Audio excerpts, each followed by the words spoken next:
मंगलुरु के फार्मीजेन का ताजा बिजनेस आइडिया, किराए के फार्म पर खुद शुरू करे खेती। डिस्काउंट्स और ऑफर के बगैर तेज ग्रोथ दिखा रहा ई कॉमर्स बिजनेस क्यूट्रो और स्टार्टअप जगत का लेटेस्ट अपडेट। इस सब के साथ मैं हर्षदा सावंत आपके लिए फिर लेकर आई हूं आपका पसंदीदा शो आवाज एंटरप्रेन्योर। आपको याद होगा फेसबुक पर एक सुपरहिट गेम आया था कुछ साल पहले, फार्मविल। इस गेम ने लोगों को मोबाइल फोन पर खेती की लत लगा दी थी, लेकिन असली खेती करने का कुछ और ही मजा है। वो गीली मिट्टी की भीनी खुशबू, आपके पांव के नीचे मखमली जमीन और जो उगाया उसको बढ़ता देखने का एक्सपीरियंस वाकई में अलग है, शानदार है। बैंगलोर का स्टार्टअप फार्मीजेन ठीक आपको यही दे रहा है। अंग्रेजी में वैसे कहावत है, you reap what you sow. Farmizen you eat what you sow के कॉन्सेप्ट के साथ किराए पर खेती की जमीन देकर अर्बन फार्मिंग के कॉन्सेप्ट को पॉपुलर बना रहा है।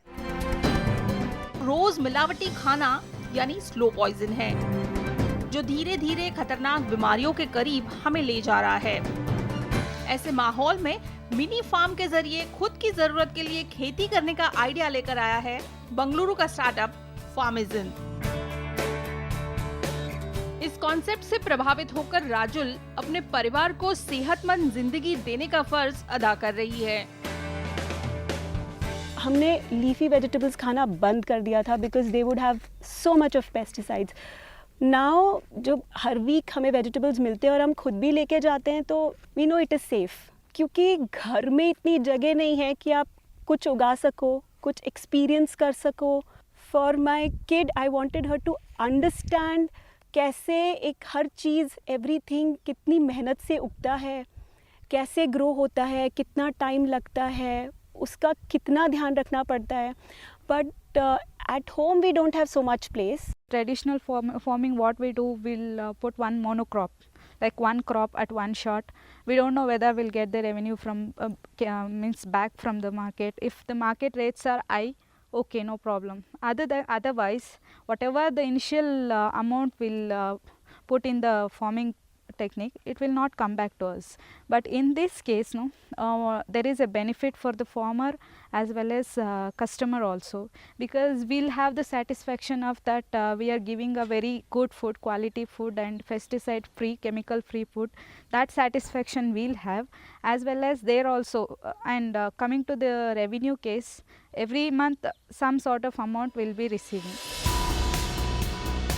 फार्म एग्रीगेटर स्टार्टअप फार्मीजेन की शुरुआत की शमिक चक्रवर्ती, गीतांजलि राजामणि और सुधाकिरण बालसुब्रमण्यम की टीम ने। एक साल तक खुद ही एक खेत में अपने लिए सब्जियां उगाने के बाद फाउंडर्स ने इस निजी काम में छिपी एक बढ़िया बिजनेस अपॉर्चुनिटी को पहचाना और जनवरी 2017 में फार्मीजेन की नींव रखी। फार्मीजेन अपने प्लेटफॉर्म के जरिए ग्राहक और किसानों के बीच एक कड़ी की तरह काम करता है। जो हमें रियलाइजेशन ये हुआ कि ऐसा सब लोग अपना खाना खुद ग्रो कर सकते हैं, लेकिन 3 प्रॉब्लम हमें सॉल्व करना पड़ेगा। एक है लोगों के पास जगह होना चाहिए, दूसरा उनके पास टाइम होना चाहिए ये एफर्ट डालने के लिए, और तीसरा उनके पास जानकारी भी होना चाहिए कि कैसे करना चाहिए। तो हमारा जो फार्मीजेन है ये तीनों चीज़ प्रोवाइड करता है कंज्यूमर्स के लिए, जगह, टाइम और एफर्ट और जानकारी। फार्मीजेन एक ऐप बेस्ड मॉडल पर काम करता है, जिसमें ऐप के जरिए किसान और कंज्यूमर कनेक्टेड होते हैं। इसमें सभी जानकारी इस ऐप के जरिए ही एक दूसरे तक पहुंचाई जाती है। कंज्यूमर फार्मीजेन ऐप के जरिए खेत का एक हिस्सा किराए पर बुक कर सकता है, जो करीब 600 स्क्वायर फीट से शुरू होता है। एक प्लॉट पर 1 या 2 सब्जियां उगाई जा सकती है और ग्राहक अपनी पसंदीदा सब्जियां चुन सकता है।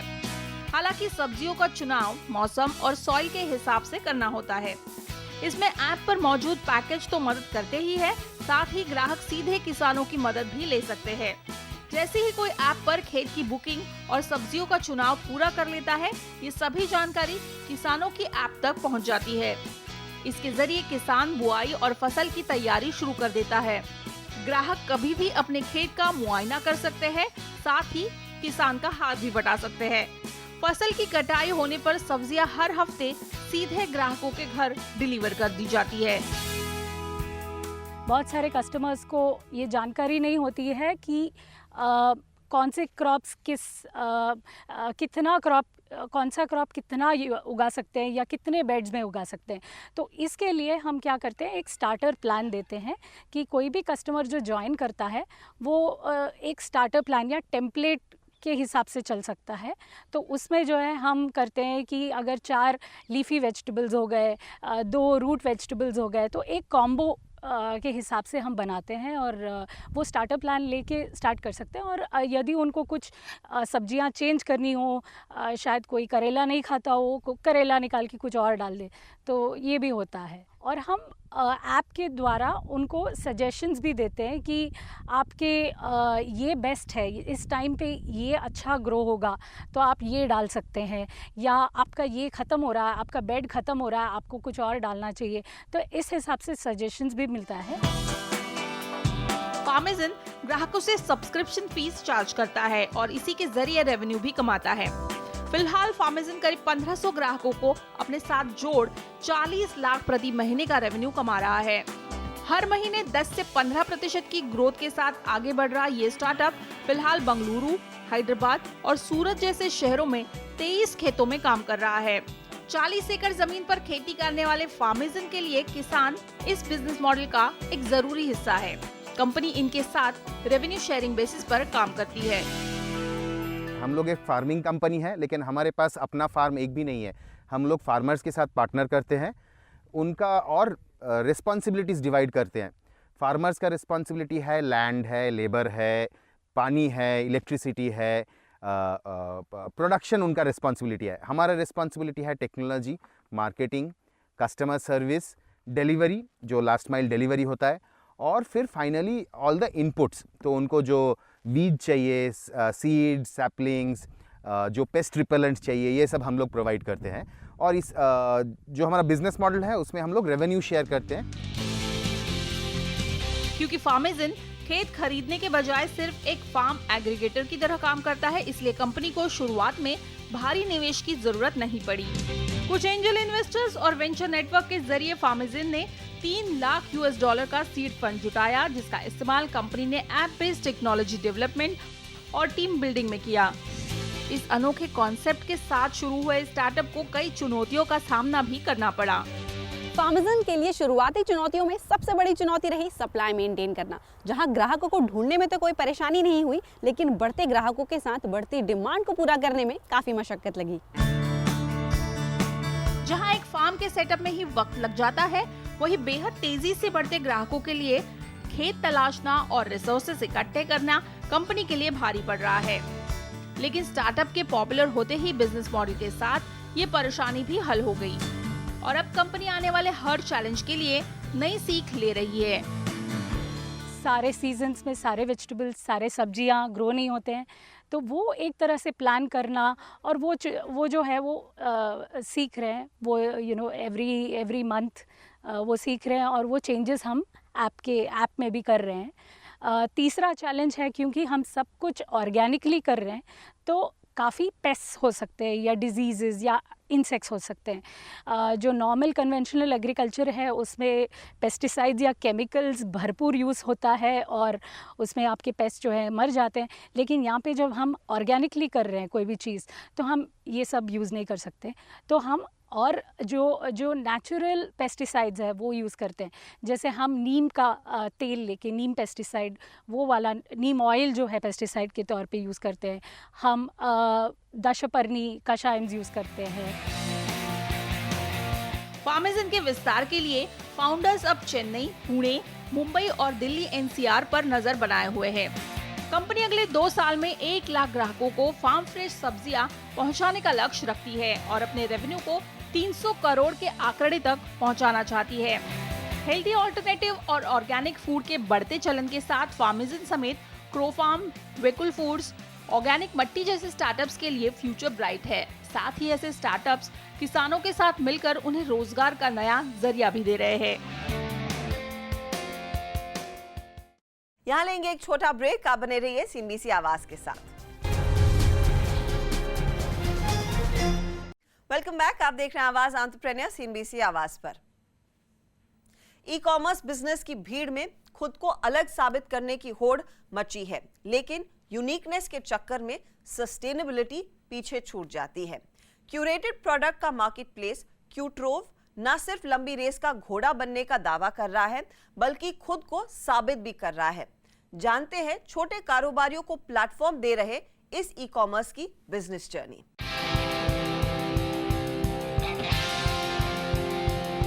महाराष्ट्र के ट्राइबल्स की कला हो या छत्तीसगढ़ के आर्टिस्ट की, ऑनलाइन बिजनेस की ताकत से सभी दूर दराज के कारोबारियों को अपने प्रोडक्ट देश भर में पहुंचाने का रास्ता मिल चुका है।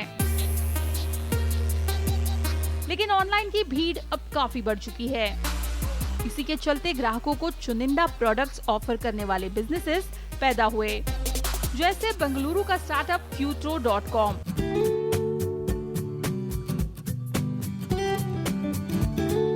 जो क्यूरेटेड प्रोडक्ट्स का मार्केटप्लेस है।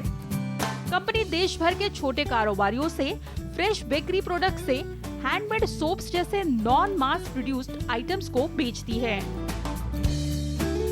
अगर आप इंडिया में ई कॉमर्स को देखें तो इंडिया में ई कॉमर्स प्राइमरली इलेक्ट्रॉनिक्स है और फैशन है, जो कि 60 to 70% इवन 80% तक जाता है। और वो सारा होता है बिग ब्रांड्स का, राइट। आप डिस्काउंट मिलता है, आप लेते हो, that's how it is, impulsive shopping होता है। लेकिन उस बीच में जो प्रोडक्ट्स, जो unique products small and medium businesses या होम प्रेनर्स जो बनाते हैं, उसके लिए कोई बढ़ावा देने के लिए कोई साइट एज सच नहीं है। जब हमने रिसर्च करके देखा, कुछ लोग छोटे लेवल पे करते हैं, हैंडीक्राफ्ट्स करते हैं, but day to day usages वाले प्रोडक्ट्स जो हैं, जो कि much better than the branded products हैं, उस पर कोई काम नहीं कर रहा था। तो जब हमने बात किया इन सेलर्स के साथ, हम फार्मर्स मार्केट गए, हम सोल सांतेस गए, हमने वहाँ बात किया तो देखा कि इसका एक अच्छा एक आइडिया, अच्छा और प्रोडक्ट मार्केट फिट बन सकता है। क्यूट्रोव के फाउंडर विनम्र पंड्या ने अपने फूड वेंचर टेस्टी खाना के बाद 2016 में क्यूट्रोव की शुरुआत की। ई कॉमर्स के प्लेटफॉर्म पर personal care, baby care, food product, pet care जैसे प्रोडक्ट्स की कैटेगरी इसमें है। और इनकी खासियत है कि ये सभी प्रोडक्ट छोटे कारोबारी बनाते हैं। ब्रांड छोटे हैं, इसलिए छोटे स्तर पर बनाए जाते हैं, यानी इनका प्रोडक्शन कम होता है और खपत जल्द। मतलब क्यूट्रोव अपने प्लेटफॉर्म पर ग्राहकों तक फ्रेश और केमिकल फ्री चुनिंदा प्रोडक्ट्स की रेंज ही ऑफर करता है। तो ये सारे प्रोडक्ट्स हम बड़ी ब्रांड से लेते हैं, जिसमें कि ज़्यादातर में केमिकल्स और बाकी चीज़ें पड़ी रहती हैं, बिकॉज दैट्स हाउ वो स्केल पे बनता है, एट लेस कॉस्ट बनता है। तो हम क्या चाह रहे हैं कि वो सारे प्रोडक्ट जो हार्मफुल हैं आपके लिए, आपकी फैमिली, आपकी इन्वायरमेंट के लिए, उसको हटा के आप ये प्रोडक्ट्स यूज़ करें जो कि स्मॉल बिजनेस को भी बढ़ावा देगा, लोकल इकॉनमी को बूस्ट करेगा। मेक इन इंडिया का जो कॉन्सेप्ट गवर्नमेंट ला रही है अच्छे से, उसको बढ़ावा देगा। तो उस आइडिया से हमने इसको स्टार्ट किया एंड 4 महीने के अच्छे पायलट के बाद हमने इसको ओपन किया मार्केटिंग के लिए। जनवरी 2017 में हमने इसको ऑल इंडिया ओपन किया। हमने टाई अप किया कुरियर पार्टनर के साथ और इसको हमने धीमे धीमे बढ़ाते गए। बेन एंड कंपनी की रिपोर्ट के मुताबिक 2013 से 2017 के बीच देश की ऑनलाइन रिटेल इंडस्ट्री की ग्रोथ 53% रही है, जो दुनिया में सबसे ज्यादा है। इस ग्रोथ के पीछे सबसे बड़ी वजह बताई जाती है डिस्काउंट। ई कॉमर्स के सभी प्लेयर्स डिस्काउंट्स और ऑफर्स के दम पर ही बड़े बने हुए हैं, लेकिन इस माहौल में क्यूट्रोव ने अपने आप को इस मायाजाल से दूर ही रखा है। सक्सेस पाने का ये आसान रास्ता फाउंडर ने रिजेक्ट किया और फोकस बनाया प्योर क्वालिटी प्रोडक्ट्स पर, जो कितनी संजीदगी से बनाया गया है उसकी कहानी बयान करता है, ताकि ग्राहक प्रोडक्ट की असली वैल्यू समझ सके। हम लोग जो प्रोडक्ट्स बेच रहे हैं उसमें हम फोकस डिस्काउंट्स पे नहीं है, फोकस कैशबैक्स और इस पे नहीं है, focus is on true value creation जो कि प्रोडक्ट का है। हम सेलिब्रेट करते हैं स्टोरीज, हम सेलिब्रेट करते हैं कम्युनिटीज़, हम सेलिब्रेट करते हैं the purpose and passion of those products जो एंटरप्रेन्योर बना रहा है। तो अगर आप समझिए कि अगर आपको चॉकलेट लेना है, मास प्रोड्यूस चॉकलेट आप लेते हैं, आपको पता है कितने का है, लेकिन अगर हम आपको हैंडमेड चॉकलेट देते हैं तो हम आपको मैं बेचने का तरीका मेरा अलग होगा। मैं बताना चाहूँगा कि वो कौन सेलर है, उसकी स्टोरी क्या है, वो कैसे बना रहा है, उसमें इंग्रेडिएंट्स क्या हैं और आपके लिए किस तरह से ये अच्छा होगा। तो ये सब बता के हम डिस्काउंट पे फोकस नहीं कर रहे हैं, हम एक स्टोरी टेलिंग पे फोकस कर रहे हैं, हम एक एंगेजमेंट पे फोकस कर रहे हैं, हम एक कम्युनिटी लेवल पे डेवलपमेंट की कोशिश कर रहे हैं कि जहाँ पे दोनों side of the so it's a two sided trusted market place. 800 से ज्यादा सेलर्स के जरिए 10,000 प्रोडक्ट्स की रेंज से अब तक कंपनी ने 1 लाख से अधिक ग्राहक जोड़े हैं। बिजनेस को आगे बढ़ाने के लिए फ्री, एक्स्ट्रा, ऑफर, डिस्काउंट्स को अपनी डिक्शनरी से हटाते हुए कंपनी ने क्वालिटी मेंटेन करने पर खासा फोकस बनाया है और इसी के चलते हर सेलर को कंपनी ने बनाए नियमों का पालन करना जरूरी होता है। हर कैटेगरी होता है, जैसे आप अगर चॉकलेट बेचते हैं या आप एक कैंडल बेचते हैं या आप एक बेबी प्रोडक्ट बेचते हैं, तो हमारी गाइडलाइंस होती हैं इंटरनल जो हमने सेट की हुई हैं। तो उस टीम हमारी उसके थ्रू जाती है, उसके बेसिस पे सेलर को एक कमीशन प्रपोज होता है, राइट। हर कैटेगरी का कमीशन अलग होता है और उसके बाद शिपिंग एंड ऑल डिस्कशन होता है। कुछ शिपिंग चार्जेस हम कस्टमर से भी लेते हैं। तो ओवरऑल हम एक हर लेवल, हर ऑर्डर जो करते हैं उसमें हम यूनिट लेवल प्रॉफिटेबल हैं। तो ये बिजनेस मॉडल है और इसको हम आगे एज वी स्केल अप हम चाहते हैं कि ये उसी तरह से रहे। और जो स्केल अप का मेन जो है वो सिर्फ मार्केटिंग और बाकी चीज़ों पे जाए और हम एक very lean and mean company बनाएं जहाँ पे focus is on true value creation. Commission based revenue कमाते हुए कंपनी शुरुआत से ही यूनिट लेवल पर प्रॉफिटेबल रही है। हाल ही में स्प्रिंग बोर्ड वेंचर्स से कंपनी ने 350 करोड़ की फंडिंग जुटाई है, जिसका इस्तेमाल मार्केटिंग, कस्टमर एक्विजिशन और वेंडर नेटवर्क मजबूत करने पर होगा। सो फोकस यही है कि कम से कम मनी अभी रेज करें ताकि और नेक्स्ट लेवल ऑफ फंडिंग जितना हम रेज कम से कम करें उतना अच्छा है। बिकॉज हम चाहते हैं कि नेक्स्ट 5 years to 7 years में ये एक सेल्फ सस्टेनेबल कंपनी बन जाए, जिससे कि इंटरनल एक्रूवल से कंपनी आगे बढ़े और वैल्यू क्रिएशन IPO हो सकता है जो हम नेक्स्ट 5 to 7 years में सोच रहे हैं। और एक बार ये qtro.com का आगे का स्ट्रैटेजी है और यही रेवेन्यू स्ट्रीम्स आगे भी रहने वाली है। कंपनी का ग्रॉस मर्चेंडाइज वॉल्यूम फिलहाल 6 करोड़ का है, जिसमें से 2 करोड़ रेवेन्यू है। आने वाले 5 से 7 सालों में 1000 से 1200 करोड़ GMV, 1 लाख तक का सेलर नेटवर्क और 50 लाख से 1 करोड़ ग्राहकों को जोड़ने का लक्ष्य कंपनी ने सामने रखा है। इसमें भारतीय मार्केट के साथ साथ अंतर्राष्ट्रीय बाजार में पहुंच बनाने का प्लान भी बन रहा है।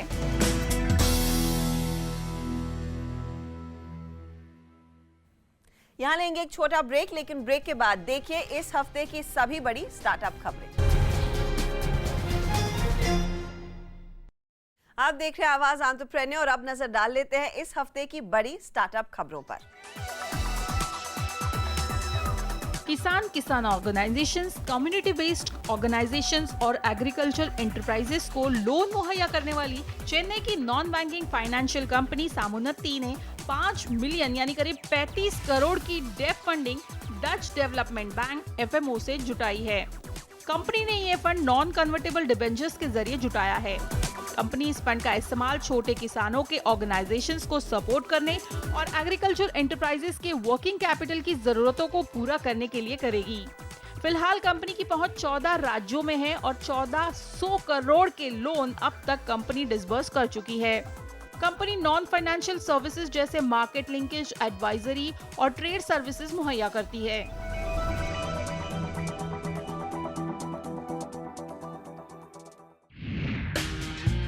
और अब जानते हैं लोकल सर्किल के एनुअल स्टार्टअप सर्वे में सामने आई बड़ी बातें।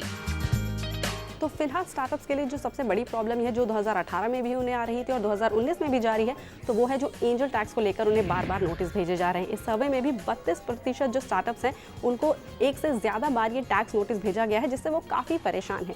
इसकी एक वजह ये है कि जो टैक्स ऑफिसर्स हैं उन्हें वैल्यूएशन करने में दिक्कत आ रही है या फिर कहीं कन्फ्यूजन हो रही है। और इस सर्वे में भी 97% स्टार्टअप्स का मानना है कि इनकम टैक्स ऑफिसर्स को स्टार्टअप वैल्यूएशन के ऊपर एजुकेट करने की ज़रूरत है, उन्हें किसी तरीके की ट्रेनिंग देने की ज़रूरत है ताकि ये परेशानी आगे ना आए। 2019 के चैलेंजेस की हम बात यहाँ पर करें तो 45% स्टार्टअप्स को लगता है कि करप्शन उनके लिए 2019 में सबसे बड़ा चैलेंज होने वाला है उनके ग्रोथ में।